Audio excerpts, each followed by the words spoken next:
Welcome to the Business with B, where we talk about everything from relationships to community to family, friends, finances, all the things. So today I want to talk to you about protecting your peace in 2025. Because 2025 for me has already started off hot and heavy, from the wildfires in California that people are losing everything from their homes to their family members, to the snowstorms in the east. 2025 has already started off crazy, just kind of like life, right? Things are either hot and heavy or they're cold and stagnant. When you fix one thing, another thing breaks, whether it's work or your family or your kids. Something's always popping off, right? So I just want to talk to you about protecting your peace in 2025. So first I want to talk about protecting your personal space. I'm going to talk about three things: protecting your personal space, protecting your mindset, and protecting your attitude and your reactions. So first is protecting your space and your environment. The first thing is you have to set boundaries, right? Let's start by keeping our boundaries together, right? Set clear communication strategies and let people know, communicate your personal limits to others and how they can respect you, your physical and emotional space, right? So don't go into environments or events or meetings and or gossip sessions where you know it's about to be some messiness, okay?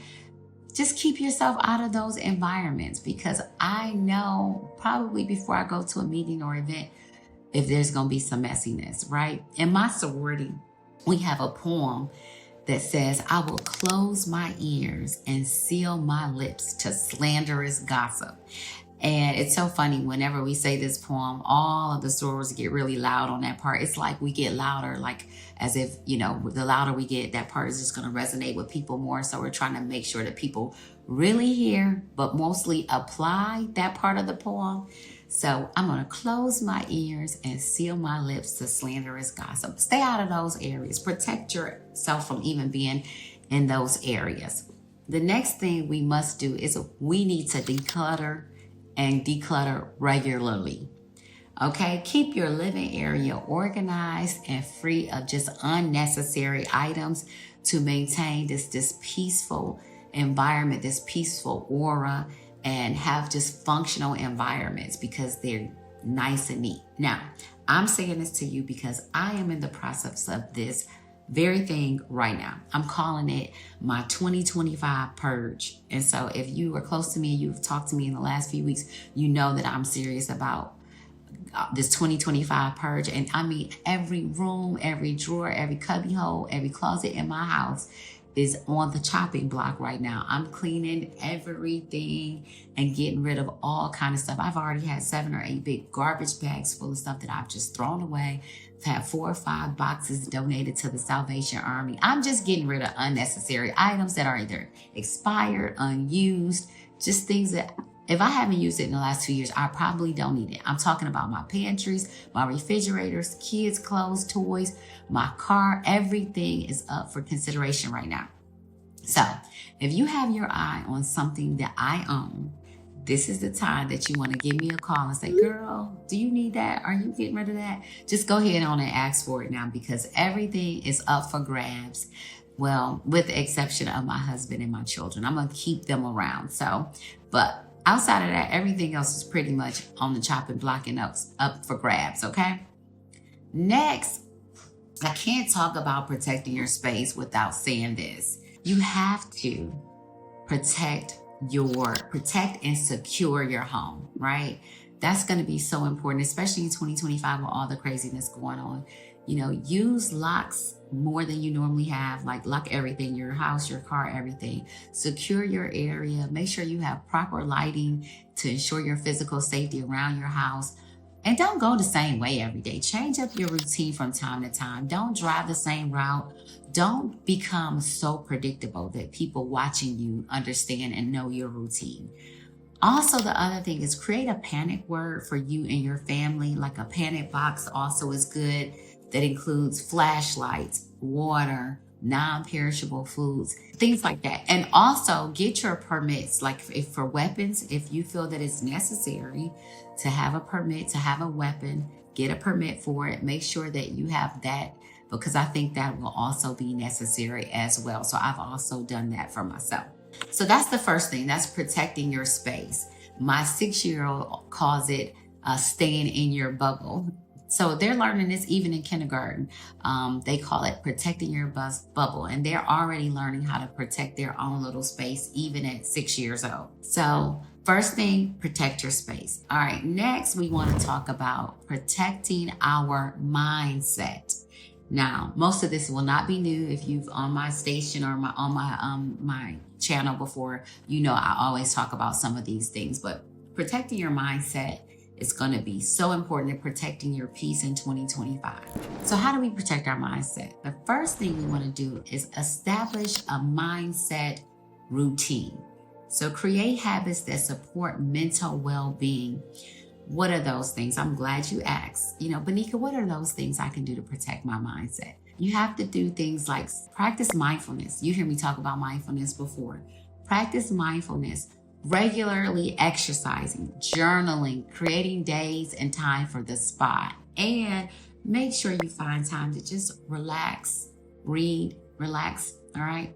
Protecting your mindset also involves cultivating habits and strategies that foster mental resilience, positivity, and emotional well-being.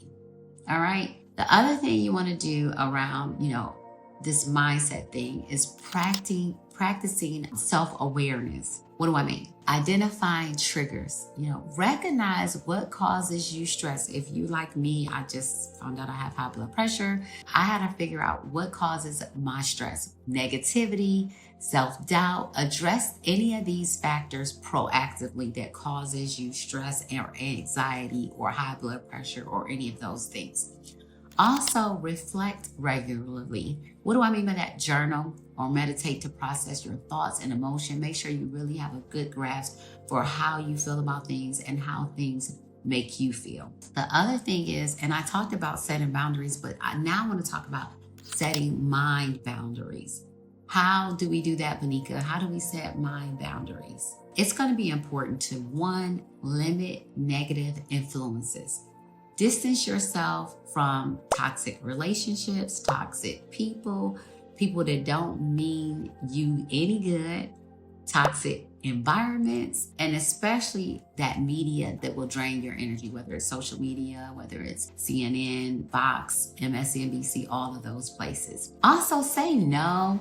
Protect your time and energy by declining commitments that do not align with your priorities. 2025 is the year of no, okay? We're protecting our peace. The other thing is, and this is for me, I have to do this more, focus on positivity. Practice gratitude. Each day, just end the day with reflecting on what you're thankful for, what happened today that made you excited. Shift your perspective towards thinking about abundance and happiness. And also, and this is important, surround yourself with supportive people. Spend time with those people who uplift and motivate you, inspire you, encourage you, all of those things. Make sure you shift yourself and spend time with those kind of people. And I did talk about this already, but managing stress is going to be important. Engage in relaxation techniques. Practice deep breathing exercises. A lot of people will do yoga as a way for mindfulness and to just stay grounded, or any other kind of meditation. Pilates is another good one. So staying active. Regular exercise really can boost your mood and reduce anxiety, high blood pressure, all of the things. The other thing I'm going to tell you under this protecting your mindset thing is nurture your growth, right? So what do I mean? Set goals, focus on personal development, by not just setting goals, but working to work towards meaningful objectives and checking off lists. If you're like me, I get satisfaction when I check off lists, and I feel so accomplished when I do that. So make lists, check them off, check them twice, make sure you're doing those things. The other thing is to learn continuously. Read, take courses, or explore new hobbies to challenge your mind and build your confidence. Those are going to be ways that you also protect your mindset in 2025. And then I would say control your inputs. Again, I already talked a little bit about this social media and the news, but not only filtering media consumption, but limit exposure to negative news or unproductive social media or data. I, sometimes get caught up in social media scrolling, and I find like I've spent 45 minutes doing something that was so unproductive. The other thing is limit those housewife shows that glamorize women hurting other women. It's just toxic. It's not good. Just rule it out. Let's not give those shows good ratings. And do not listen to all the news stations trying to influence separation of, people from other races, from each other, our own communities. Block any of that. I've seen a lot of it lately, and it's very discouraging. And, while I'm here talking about this particular item, let me be clear about this, okay? And hear me out. Just because someone looks like you, don't mean they are for you, okay? And I mean that in the most sincere way. Just because someone wears my colors, wear my sorority colors, or they have the same background as me, the same race, the same religion, does not mean they are for me. And likewise, just because they are different from me, they don't look like me, they're not from the same religion or background or culture, does not mean they are against me. Okay? And I'm just tired of the media trying to separate us. And so in 2025, I'm for those who are for me, and they may look different than me. They may not be from my city, my region, my race, my background, and I don't care about that anymore. I'm just so tired of the media trying to divide us versus unite us. And so for me in 2025 especially, I'm for those who are for me no matter what they look like. Okay, and so just ask God for discernment on that, and make sure that you're not dividing or eliminating people just because they don't look like you. So that's another way to protect your mindset in 2025. Last, consume inspiring content. What do I mean by that? I already talked maybe about reading books, but watching videos or listening to podcasts that motivate and inspire you. Consume those things. So take out the negative, but also consume yourself with the things that are good. Also, practice self-compassion, self-love. Be kind to yourself. Avoid harsh self-criticism, because sometimes we can be our worst critic. So embrace your imperfections this year.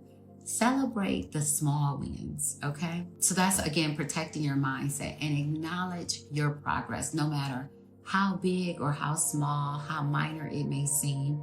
Celebrate the progress, even if it's just a little smidget of progress. Even a little bit of movement is movement, okay? And last, in protecting your peace and protecting your mindset specifically, embrace new things, embrace challenges. View obstacles as opportunities for growth.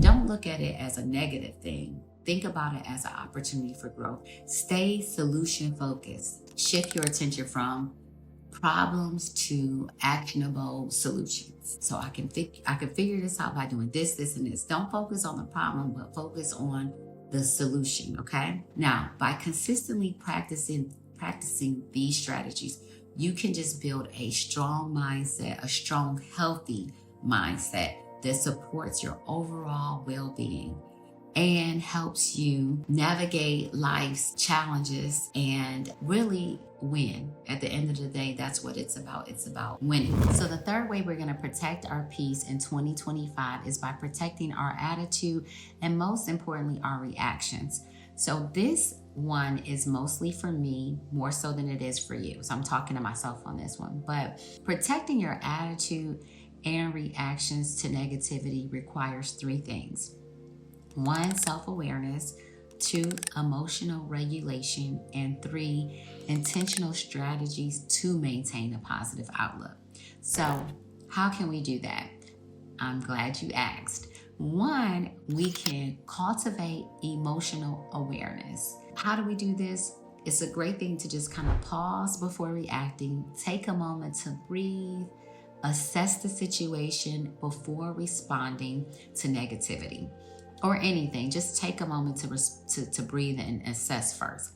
And acknowledge your feelings. Recognize and accept your emotions without judgment to prevent them from controlling your reactions, okay? The next thing you want to do is really refrain from negative situations if you can. And when you're in them, focus on perspective. Ask yourself, what can I learn from this? Or how can I grow from this experience? Be very reflective. Also, challenge negative thoughts. Replace self-defeating beliefs with empowering ones by questioning their validity.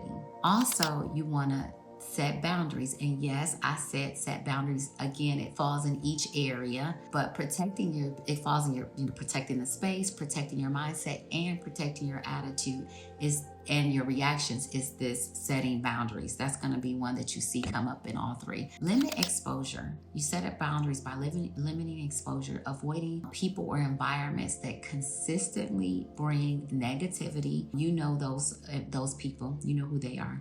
Protect your energy. Politely disengage from arguments or toxic conversations when they don't serve you or give you peace. The other thing I want you to do is practice our mindfulness by staying positive and avoiding dwelling on like past negativity or worrying about future conflicts. Focus on gratitude.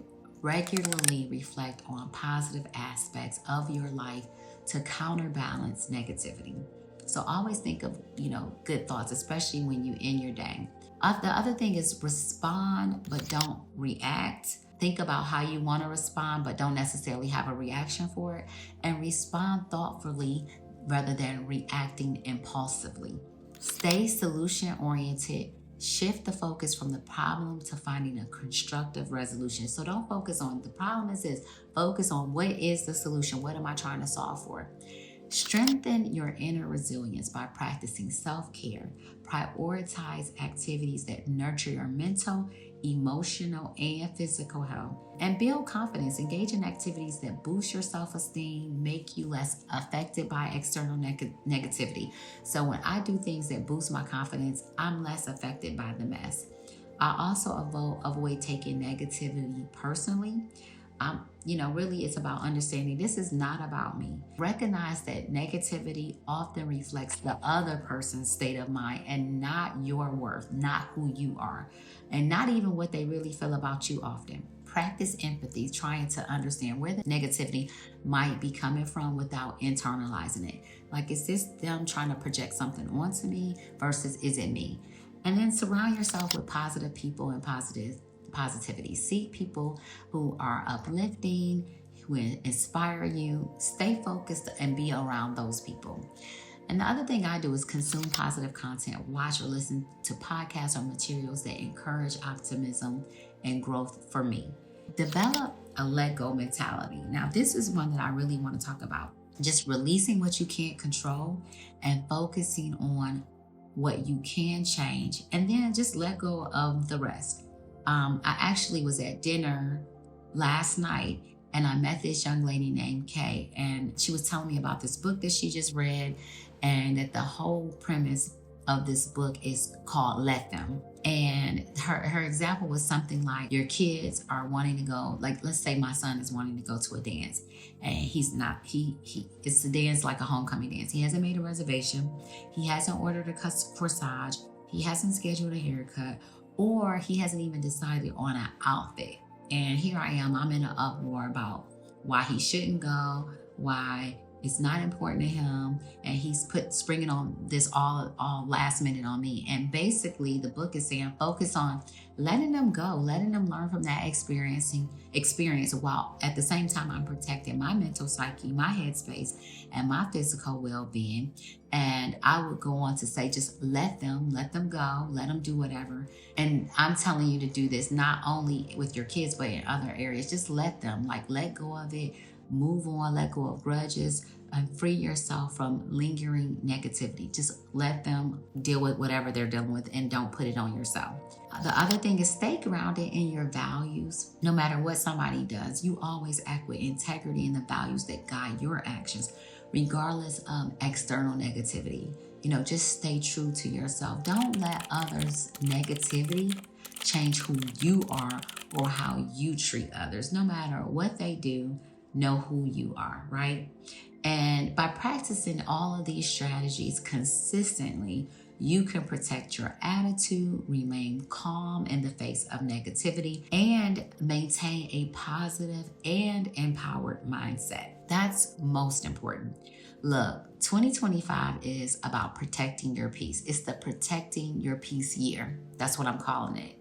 And I hope some of these suggestions help you do just that. And don't forget to share this video, like it, subscribe to the channel, click on the notifications button below so that you can get all the latest and greatest.